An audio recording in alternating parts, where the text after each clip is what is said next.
Angsa bertelur emas. Suatu ketika, seorang malaikat di surga memiliki seekor angsa.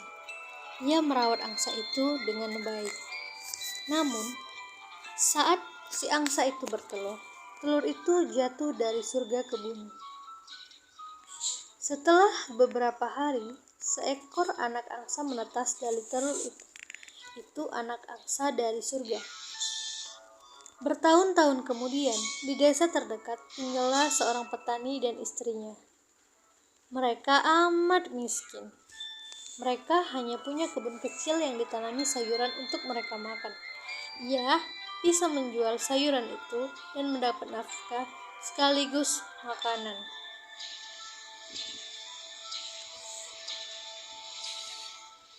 Suatu hari, si istri berkata pada suami, "Tidakkah lebih baik kita makan telur sekali-sekali? Kuharap kita punya angsa yang bertelur setiap hari." Si petani tak punya cukup uang untuk membeli angsa. Jadi, ia mengumpulkan sayuran dan pergi ke pasar untuk menjual semuanya, berharap uangnya bisa untuk beli angsa.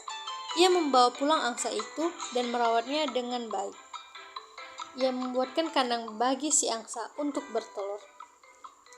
Angsa ini akan menghasilkan telur yang dapat digunakan untuk dijual dan dimakan, pikir si petani.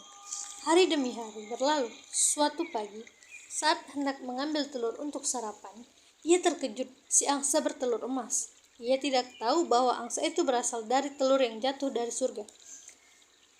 Telur emas, kalau ini sungguhan, aku pasti akan menjadi orang kaya, pikir si petani. Ia menjual telur itu di pasar dan mendapat cukup banyak uang untuk mengatasi segala masalahnya. Tapi ia merasa uang yang ia dapat tidak cukup. Jadi ia menunggu si angsa untuk bertelur lagi. Ia mulai merawat si angsa dengan istimewa. Tak lama ia menemukan satu telur emas lagi. Ia dan istrinya amat senang melihat telur itu. Ia cepat-cepat mengambil telur itu dan bergegas ke pasar. Lagi-lagi, ia mendapat uang banyak dari telur itu dan lantas dikenal sebagai orang kaya di desanya. Hari-hari berlalu dan lambat laun si petani dan istrinya menjadi kaya. Namun, pasangan itu berubah jadi serakah dan egois.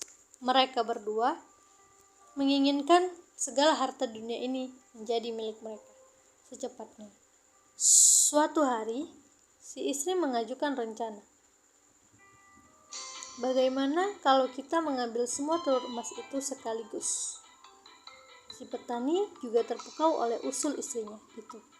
Jadi, mereka berdua memutuskan untuk memotong si angsa dan mengeluarkan semua telur dari di dalam tubuhnya.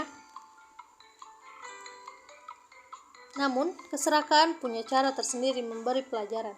Mereka mengambil pisau besar, tajam dan membelah perut si angsa untuk mengambil semua telur emas dari dalam sekaligus. Tapi, itu kesalahan besar. Mereka tidak menemukan satupun telur emas dalam tubuh angsa itu. Dan tak akan ada lagi telur emas untuk seterusnya.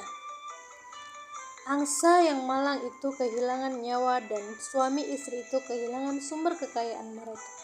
Seperti pepatah, keserakahan adalah kutukan.